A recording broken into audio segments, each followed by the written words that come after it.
Hello friends, आज हम पढ़ने वाले हैं क्लास 7th की वाव साइंस। इसमें हम चैप्टर नंबर 1 पढ़ेंगे, टाइम एंड मोशन। इसमें हम टाइम को मेजर कैसे करते हैं, कैसे किन किन चीज़ों का इस्तेमाल करके हम वॉचेस इस्तेमाल करते हैं टाइम के लिए, मोशन के लिए किन किन चीज़ों का इस्तेमाल करते हैं, उसके बारे में पढ़ेंगे। नीड टू मेजर टाइम, हमें टाइम को मेजर करने की ज़रूरत क्यों है? आप देखो, हमें अपनी ज़िंदगी को चलाना है समय के अनुसार। अगर हमें समय का ही नहीं पता होगा तो हम कैसे चलाएंगे? जैसे हमें स्कूल टाइमिंग्स का पता होगा तो हम जा पाएंगे स्कूल समय पर और वापस आ पाएंगे। और अराइवल टाइमिंग्स ऑफ ट्रेन्स को नहीं पकड़ पाएंगे अगर हमें टाइम का ही नहीं पता होगा तो।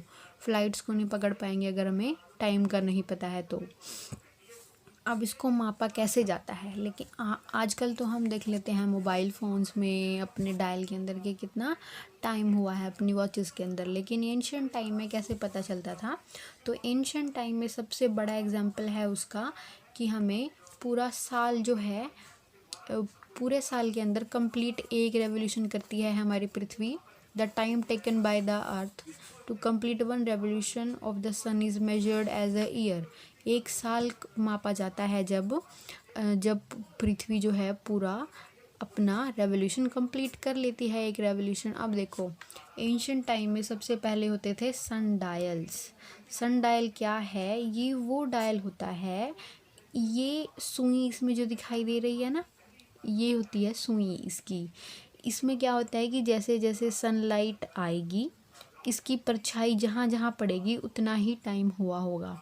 अब देखो, ये परछाई जो है इसको धूप में रख दिया जाएगा। धूप में रखने के बाद क्या होगा कि इसके ऊपर सनलाइट डलने के बाद इसकी परछाई हमें यहाँ कहीं दिखाई देगी, हर जगह तो ये दिखाई देगी। लेकिन क्या होता था एंशिएंट टाइम में, ये चीज़ जब बादल आए हुए हैं या बारिश हो रही है और फिर सनसेट के बाद या फिर सूरज उगने से पहले, हमें इस समय पर टाइम का पता नहीं चल सकता था। ये सन डायल था, तो जब सन होगा हमारे पास तभी हम उसको मेजर कर सकते हैं। सनलाइट पड़ेगी तो इसकी शेडो आएगी इसके ऊपर और हमें टाइम का पता चलेगा। इस पर 1 2 3 4 5 6 7 8 9 10 सब लिखा होता था। लेकिन क्लाउडी डे पे हम इसको माप नहीं सकते। अब देखो, एक है सैंड क्लॉक और आवर ग्लास कंटेन सैंड। इसके अंदर क्या होता है कि इसके अंदर सैंड होती है। सैंड मीन्स रेत। तो क्या होता है, इसको माप लिया जाता है कि 1 घंटे की ये रेत है।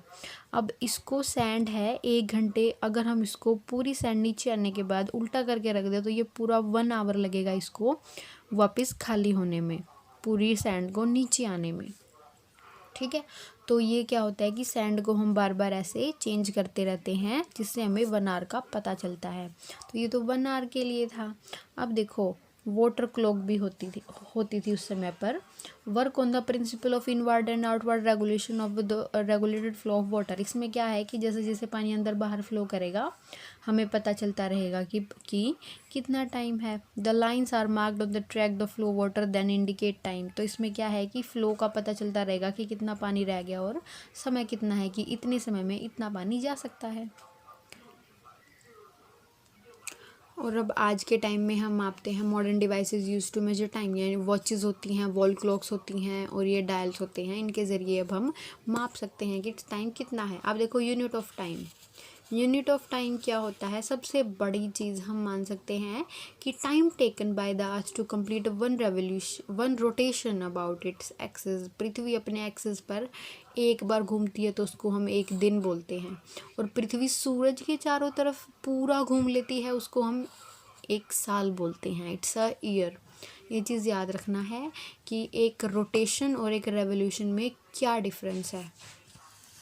इसके बाद मेजरिंग टाइम इंटरवल। हम कोई भी टाइम इंटरवल कैसे माप सकते हैं कि हमें समय देखना आना चाहिए एक स्टॉप वॉच के अंदर। जैसे measuring time interval, stop watch is use to record the time interval generally in science laboratories and some competition such as relay races and debate competition. There are 2 type of stop watch. कई type की stop watches का इस्तेमाल किया जाता है time interval को मापने के लिए। अब इसके अंदर क्या बहुत सारी होती है, एक तो मैकेनिकल होती है और दूसरी इलेक्ट्रॉनिक भी होती है। जैसे आजकल हमें छोटी छोटी स्टॉप वॉचेज़ रिस्ट वॉचेज़ में भी आती हैं। एक पेंडुलम वॉचेस भी आती हैं, जैसे पेंडुलम जो है वो हिलता है तो वो 1 सेकंड में एक बार ऐसे हिलता है, टू एंड फ्रो, इधर उधर वो घूमता रहता है। तो ये होता है simple pendulum. Movement of pendulum के ज़रिए हमें पता चलता है कि टाइम कितना हो गया। अब time period and amplitude. Time period का हमें कैसे पता चलता है, जब जब पेंडुलम एक ऑसिलेशन करता है तो वो उस पीरियड में कितना टाइम लगाएगा, उसको बोलते हैं हम टाइम पीरियड। जो मोशन होता है वो फास्ट होता है और स्लो। फास्ट मोशन होता है, airplane moves faster than the train. अब देखो हमारे आसपास चीज़ें हमें दिखाई देती हैं, हम उनकी स्पीड को माप सकते हैं। जैसे कोई एयरप्लेन या एरोप्लेन कितनी स्पीड से चलता है, वो ट्रेन से तो ज़्यादा स्पीड से ही चलता है। और जो ट्रेन्स हैं वो ज़्यादा तेज़ी से मूव कर सकती हैं बसेस की बजाय, कार्स की बजाय। और हम चलते हैं, हम वॉक करते हैं, स्लो करते हैं। तो इस तरीके से हमें पता चल जाता है कि कोई फास्ट चल रहा है कि कोई स्लो चल रहा है। अब हम देखेंगे कि स्पीड क्या होता है। अब देखो स्पीड क्या होता है, मेजर, हम इसको माप सकते हैं। Distance travel by an object in unit time, उसको बोलते हैं हम स्पीड। अब देखो ये इसकी डेफिनेशन है, ये आप नोट्स में नोट कर सकते हैं। तो स्पीड जो होती है वो distance travelled upon time taken, यानी कि v equal to D upon T. ये जो अंडरलाइन किया है इसको आप नोट्स में लिख सकते हैं। अब यूनिट ऑफ स्पीड क्या है, अब हम यही तो मापते हैं ना कि वो इतने मीटर पर सेकंड, यानी कि वो इतने मीटर गया इतनी सेकंड्स में। यानी कि अगर उसने 10 मीटर जाना है और 1 सेकंड में जा रहा है वो 10 मीटर पर सेकंड, 1 सेकंड में वो 10 मीटर चला गया। तो इसको हम इस तरीके से मापते हैं। ओके, किलोमीटर पर आवर में मापा जाता है जब हम किसी कार से ट्रैवल करते हैं। सेंटीमीटर पर सेकंड भी इसको माप सकते हैं, लेकिन हमें उसके लिए यूनिट्स चेंज करनी होंगी। ओके, तो आज के लिए इतना ही। Thank you so much.